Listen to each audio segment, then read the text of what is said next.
Then we come to modern times, where the word gets democratized through education, through universities, right, through the democracy.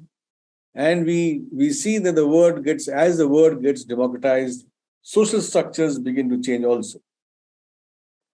Right? And the democratization of the word is not just simply me telling you what it is. The democratization of the word requires a lot of effort. It requires a lot of political economy. It requires a lot of economic change. It requires a lot of change of power structures. It requires a lot of infrastructure for a word to become democratized and be available to different people in the world. For example, to give you a small example, if women have to be educated, right, we can understand the education of women and of the marginal classes as a part of the democratization of the word.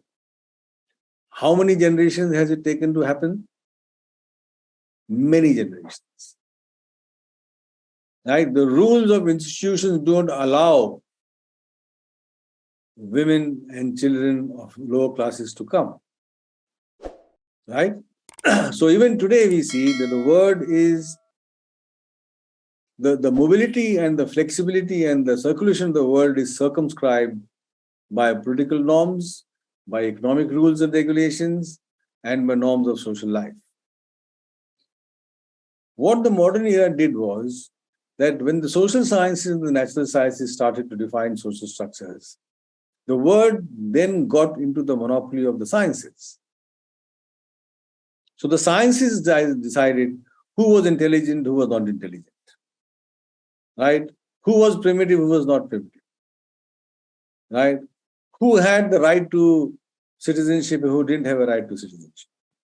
Right? So social structures were defined through biology as an organic analogy, through chemistry as isomorphic structures, through geology as stratification systems, by relativity as relative structures. Right? The definition was still in the hands of the physical, the natural, and the social sciences. Now, this is very important. The first person who drew attention to this indirectly was a man called Edmund Husserl, philosophically speaking. In 1936, when Europe was between the era of the two world wars, just a year before the Second World War happened, he wrote a very important book called The End of the Origin of Geometry. Right? And he's writing this in a time when dialogues are not possible, when the economic and political life of Europe is in turmoil, right? When power structures are into conquest, when colonization is at its peak, right? When British colonial rule is spreading all over the world, German colonial rule is spreading all over the world, and the world is preparing for a Second World War. At that point, he writes something which has nothing to do with the topicality of those times. This is very important to understand. This is a very important lesson to understand what a dialogue really means. In today's world, if you don't write about things that are topical, you are irrelevant and your work has no significance. So if today somebody is debating about biodiversity and here is somebody who wants to write about theoretical physics, it's not acceptable because that has no relevance to the times in which we live. Now, this notion of relevance is not very good for dialogues. It's not very good for understanding conversation. It's not very good for even understanding things in the world that move, to understand phenomena. A good illustration of this is Edmund Husserl is writing to prove this point to be a fallacy and compelling us to think about what do we mean by relevance in defining a dialogue. Edmund Husserl says, I read, from the start,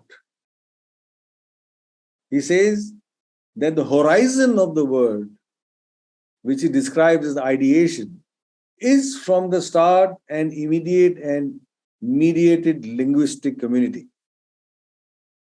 In other words, the way we think of ideas, which is only through the word, he says from the very start, it is grounded in the immediate and the mediated linguistic community. And what is the linguistic community? For every man whose V horizon meaning two together.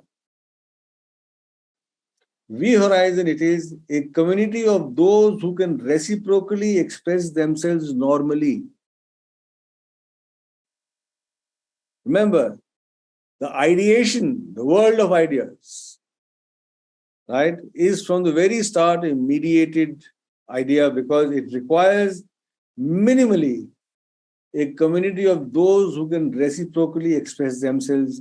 And this reciprocal expression is what we understand to mean as dialogue.